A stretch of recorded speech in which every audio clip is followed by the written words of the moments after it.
కూడా శ్రీ తుమ్మల నాగేశ్వరరావు గారికి, గౌరవ రాష్ట్ర మంత్రివర్యులు రెవెన్యూ శాఖ మంత్రులు శ్రీ పొంగులేటి శ్రీనివాసరెడ్డి గారికి, గౌరవ శాసన మండలి సభ్యులు శ్రీ తీన్మార్ మల్లన్న గారికి, గౌరవ శాసన సభ్యులు శ్రీ రామదాస్ నాయక్ గారికి, గౌరవ మేయర్ గారికి, గౌరవ రాష్ట్ర ప్రభుత్వ కార్పొరేషన్ చైర్మన్లకి, ఇతర అధికారులకి, ముఖ్యంగా ఈనాటి లబ్ధిదారులకి, మీడియా మిత్రులకి అందరికి కూడా ముందుగా నా హృదయపూర్వకమైనటువంటి నమస్కారం. ఈరోజు ఇందిరమ్మ ప్రభుత్వం, ప్రజాప్రభుత్వం, కాంగ్రెస్ ప్రభుత్వం, ఈ ప్రభుత్వ నాయకత్వం వహిస్తున్నటువంటి ముఖ్యమంత్రి రేవంత్ రెడ్డి గారు, యావత్ కేబినెట్ అందరి ఆలోచన మేరకు ఈ రాష్ట్రంలో ఏ పేద కుటుంబం కూడా ఇల్లు అనేది లేకుండా ఉండటానికి వీలు లేదని చెప్పి చాలా స్పష్టంగా నిర్ణయాలు తీసుకొని ముందుకు పోతున్నటువంటి ప్రభుత్వం.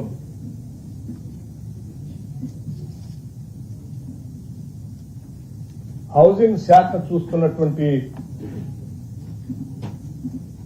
శ్రీ పొంగులేటి శ్రీనివాసరెడ్డి గారు, ఈ ప్రభుత్వం ఆనాడు అధికారంలోకి రావటానికి వచ్చే ముందు ఇచ్చినటువంటి మాట ప్రకారం ఒకటేసారి 4,50,000 ఇందిరమ్మ ఇళ్లని 22,500 కోట్ల రూపాయలతో ఒకటేసారి శాంక్షన్ చేసి ఈ దేశ చరిత్రలోనే రికార్డు స్థాపించినటువంటి ప్రభుత్వం ఈ ప్రభుత్వం. ఇది ఆషామాషి వ్యవహారం కాదు. ఒక్కొక్క ఇంటికి 5 లక్షల రూపాయలతో శాంక్షన్ చేసి, ఏదో శాంక్షన్ చేసి ఇల్లు వదిలిపెడతాం, కట్టుకున్న తర్వాత ఎప్పుడు పడితే అప్పుడు వెసులుబాటు ఉన్నప్పుడు డబ్బులు ఇస్తామనేటువంటి ఆలోచన కాకుండా ప్రతి వారం శాంక్షన్ చేసిన ప్రతి ఇంటికి పేదవాళ్ళకి డబ్బులు రిలీజ్ చేస్తూ ముందుకు నడుస్తున్నటువంటి ప్రజాప్రభుత్వం. అటువంటి ఈ ప్రభుత్వం పైన కావాలని కొద్దిమంది ఏ పేదల కోసమైతే ఈ ప్రభుత్వం నిలబడి పనిచేస్తుందో అటువంటి పేదలకి న్యాయం జరగకుండా ఉండాలని, వాళ్ళకి మేలు జరగకుండా ఉండాలని ఈ ప్రభుత్వం మీద బురద జల్లి ఈ ప్రభుత్వాన్ని పనిచేయకుండా చేయాలనేటువంటి ఒక కుట్ర మంది చేస్తున్నటువంటి ప్రక్రియ ఈ ఖమ్మం పట్టణంలో స్పష్టంగా కనిపిస్తా ఉంది. చాలా మంది చాలా రకాలుగా ప్రభుత్వం పైన బురద జల్లటం కోసం రకరకాల ప్రయత్నాలు చేశారు. ఏ ఒక్కరికి పేదల మీద ప్రేమ కానీ, వాళ్ళకి నిల్వ నీడిద్దామనేటువంటి ఆలోచన కానీ లేదు. కేవలం పేదల నిస్సహాయతను అడ్డం పెట్టుకొని కొద్దిమంది మాఫియా లాగా తయారై అక్కడ ఒక వ్యవస్థను ఏర్పాటు చేసుకుని, సమాంతరమైనటువంటి వ్యవస్థను ఏర్పాటు చేసుకొని ఆ పేదల దగ్గర డబ్బులు వసూలు చేసి వాళ్ళకి ప్రభుత్వ పరంగా రావాల్సిన ఏర్పాటు చేయాల్సినటువంటి వసతులు ఏమీ రాకుండా అడ్డంగా నిలబడి, కరెంటు కావాలంటే కరెంటు లేదు, నీళ్లు కావాలంటే నీళ్లు లేవు, పిల్లలు చదువుకుందామంటే బడి లేదు. న్యాయంగా నేను నా కష్టాలతో కట్టుకున్న ఇంట్లో నమ్మకంగా ధైర్యంగా బతుకుదామనంటే ఆ ధైర్యం వ్యవస్థ కూడా లేకుండా చేసి వాళ్ళని భయంగా ఉంచుతూ వాళ్ళు కూలీ నాలి చేసుకున్నటువంటి వాళ్ళని బెదిరించి వేల రూపాయలు వసూలు చేయటమే కాకుండా ప్రభుత్వం ఎప్పుడు ప్రయత్నం చేసి వాళ్ళకి వసతులు కలిగిద్దామని అక్కడ పోవటానికి ప్రయత్నం చేసిన వాళ్ళని దాడులు చేసినటువంటి పరిస్థితులు చూశాం. ఈ ప్రభుత్వం ఆలోచన చేసింది.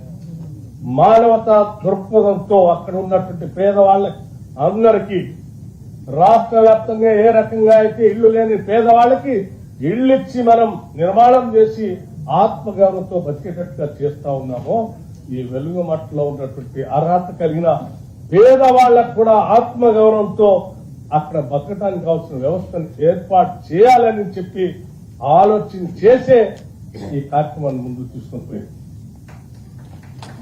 దీంట్లో ఎటువంటి దుర్మార్గం కానీ రెండో ఆలోచన కానీ లేదు. ప్రతి సందర్భంలో అక్కడ ఉన్నటువంటి పేదవాళ్ళు కరెంట్ కావాలని అడిగితే కరెంట్ ఇవ్వండి అని చెప్పి, నీళ్లు ఇవ్వండి అని చెప్తే అక్కడ పోతున్నటువంటి అధికారులు అడ్డుపట్టడం, వాళ్ళ చేయాల్సినటువంటి వ్యవస్థ ఏర్పాటు చేద్దామనంటే దాడులు చేయటం అనేక సందర్భాల్లో చూసా మనం. అనేక కేసులు కూడా పెట్టాం. చివరికి న్యాయస్థానాల్లో అక్కడ ఉన్నటువంటి పేదలు మోసం చేసి వాళ్ళకి భూదాన్ ల్యాండ్ సంబంధించినటువంటి తప్పుడు పత్రాలు వాళ్ళకి ఇచ్చి వాళ్ళని బెదిరిస్తా ఉన్నారు. ఇది వాస్తవం కాదని న్యాయస్థానాలు, అట్లాగే ల్యాండ్ రెవెన్యూ రికార్డు సంబంధించిన వ్యవస్థలు ఆదేశాలు ఇచ్చినప్పటికి కూడా వాళ్ళకి న్యాయం చేద్దామంటే ఎవరిని పోని.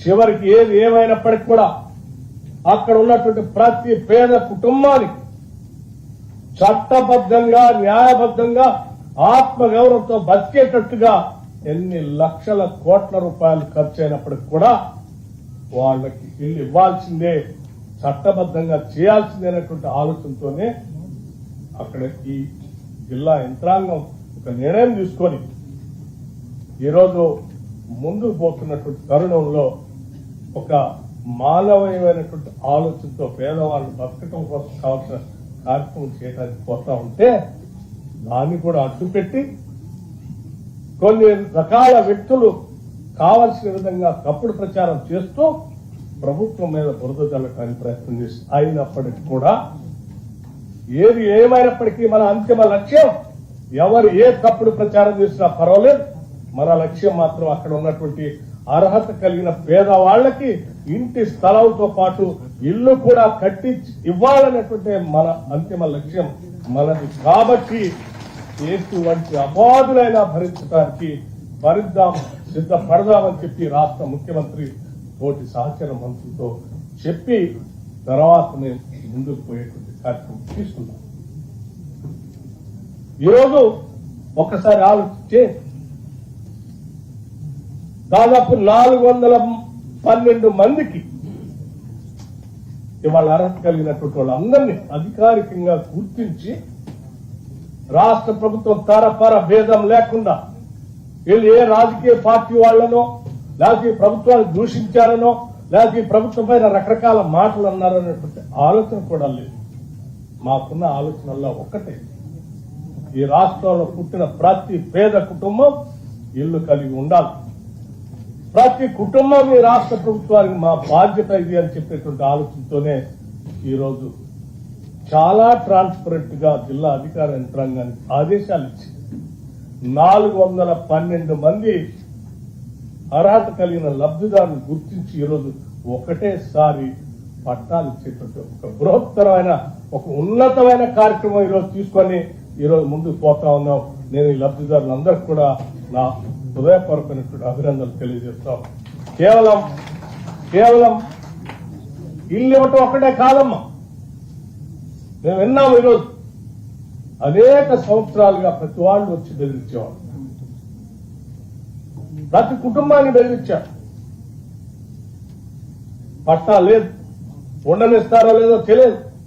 రేపు పొద్దున కల్లా ఇంకెవరికి మేము తాళాలు వేసుకొని పని చేసుకొని సామాన్ అందులో పెట్టుకొని కూలికి పోయి వచ్చాను, మా ఇల్లు మాకుంటుందో లేదో తెలియదు, ఆ ఇంట్లో ఇంకెవరు పెడతారో తెలియదు, ఇంకెవరి దగ్గర డబ్బులు వసూలు చేసి ఈ ఇల్లు ఇంకెవరు కేటాయిస్తారో తెలియదు.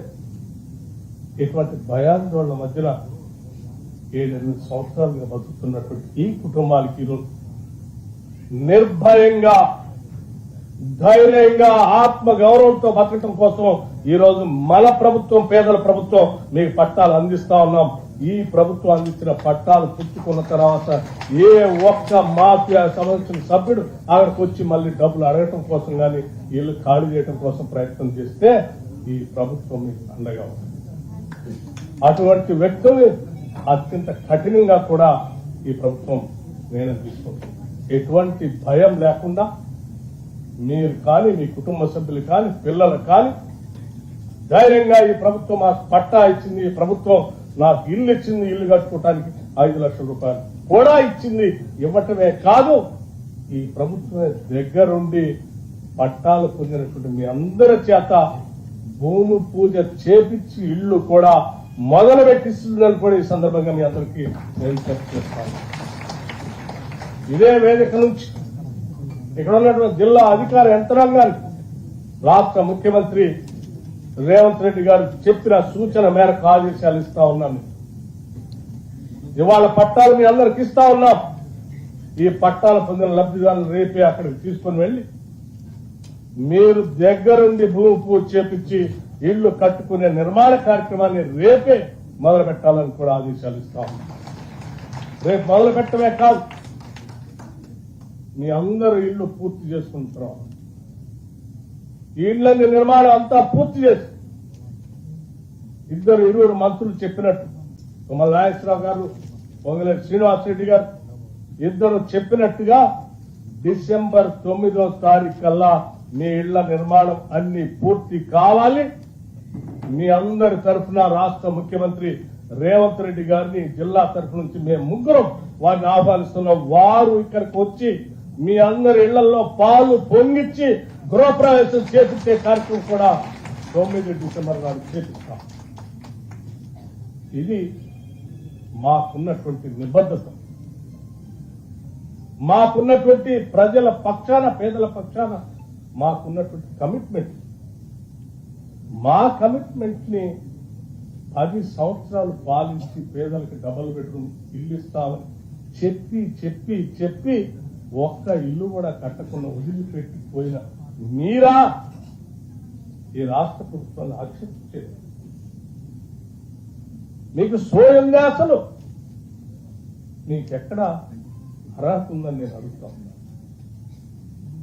కేవలం ఇక్కడ ఇళ్ల స్థలాలు ఇల్లు ఇవ్వటమే కాదు, ఇందులో అర్హత కలిగినటువంటి వాళ్ళు మా సొంత గ్రామాల్లో మాకు స్థలం ఉంది, మా సొంత గ్రామాల్లో మాకు స్థలం ఉంది, మాకు అక్కడే ఇల్లు శాంక్షన్ చేస్తే మా ఊర్లోనే మేము గౌరవంగా ఆత్మగౌరవంతో ఇల్లు కట్టుకున్నా మా జనం మధ్యన మేము బతుకుతామంటే వాళ్ళకి కూడా ఇదే రోజు 2 గంటలకి ఆయా మండలాల్లో, అన్ని మండలాల్లో 101 మందికి ఈ ప్రభుత్వం 2 గంటలకి ఇళ్ల పట్టాలు పంపిణీ కార్యక్రమం కూడా పూర్తి చేసింది.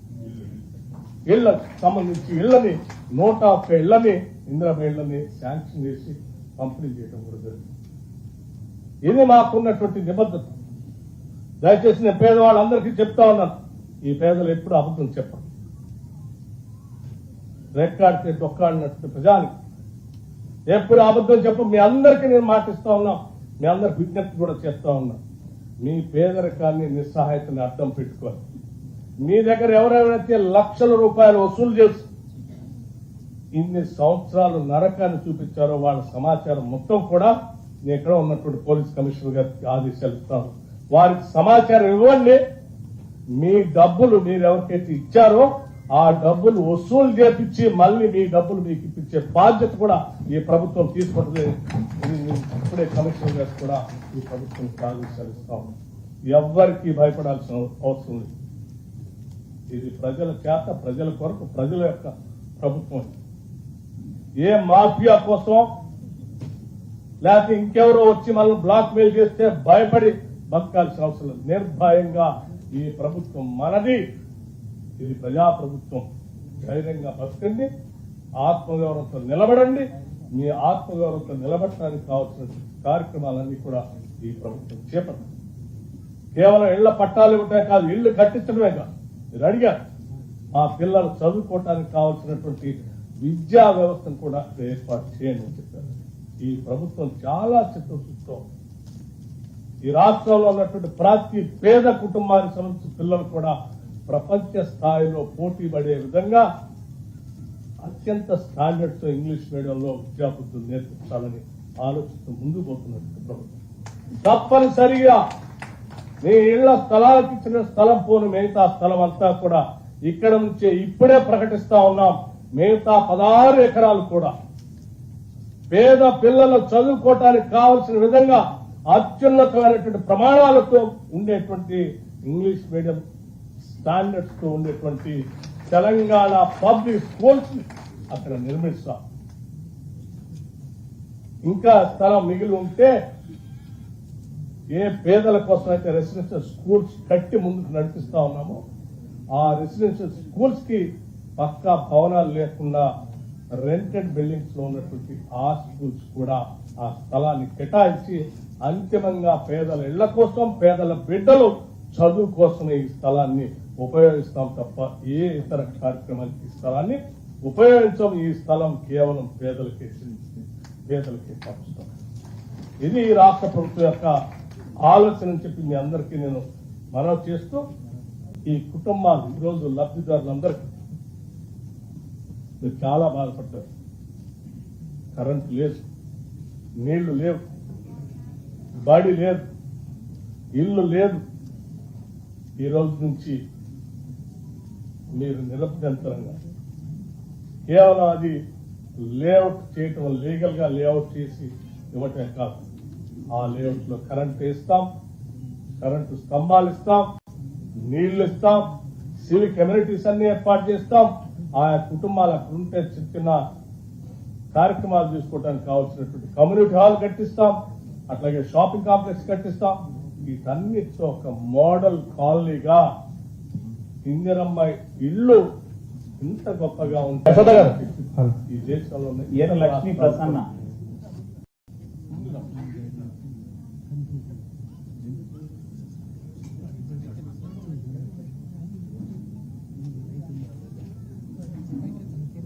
హలో సార్, అందరికీ నమస్కారాలు. మేము 8 సంవత్సరాల నుంచి భూదాన కాలనీలో ఉంటున్నాము. కానీ మాకు కరెంటు కానీ రోడ్లు కానీ ఎట్లాంటి అవసరం అనేది ఏది జరగలేదు. మాకు ఇప్పుడు గవర్నమెంట్ మేము అరువులు అనేటోళ్ళకు ముందుకు వచ్చి మాకు ఇళ్ళ స్థలాలు ఇస్తుంది. మాకు చాలా గౌరవంగా ఉంది. ఎందుకంటే మేము నిరుపేదలమని మాకు తెలుసు కాబట్టి సార్ వాళ్ళు మాకు ఇచ్చారు.